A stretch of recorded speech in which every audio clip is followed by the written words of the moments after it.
The New York Times has shoved Marco Rubio down deep into the barrel.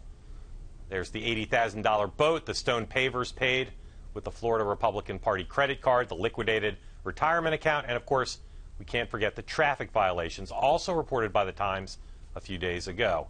John, the Times is on it. Is this line of inquiry about Rubio's assets, liabilities, and purchases legit? And is it for Rubio politically dangerous?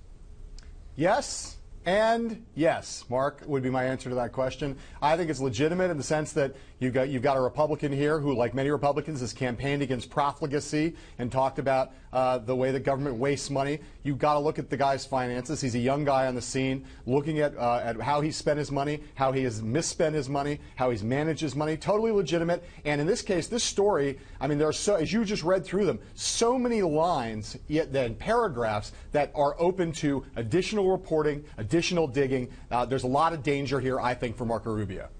Look, people shouldn't treat this like it's some sort of indictment. It is totally legitimate to look at any candidate's personal finances, particularly someone like Rubio, who's led an unorthodox life in terms of how he's made his money and how he's spent it.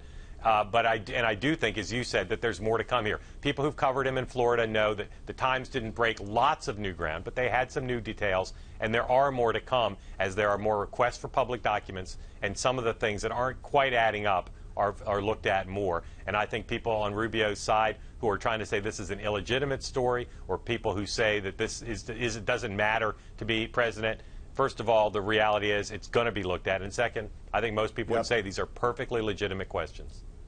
I mean, look, first of all, I mean, we'll talk about the defense that the Rubio campaign is putting forward in a moment. But I got to say, you know, if you think about just the things that a lot of voters will wonder about, you know, the fact that Rubio, there's a couple of instances in this story, and these are things that have come up before, but again, I think a lot of voters will wonder about them. You know, the houses that he bought with no money down, how exactly he got those mortgages, why those mortgages came to him. There are a lot of questions. I mean, there are more. This story raises way more questions than it answers, and again, that's why I think it's such a problem. It answers one question. A guy who talks about how he had to pay back his student loans bought a really expensive boat.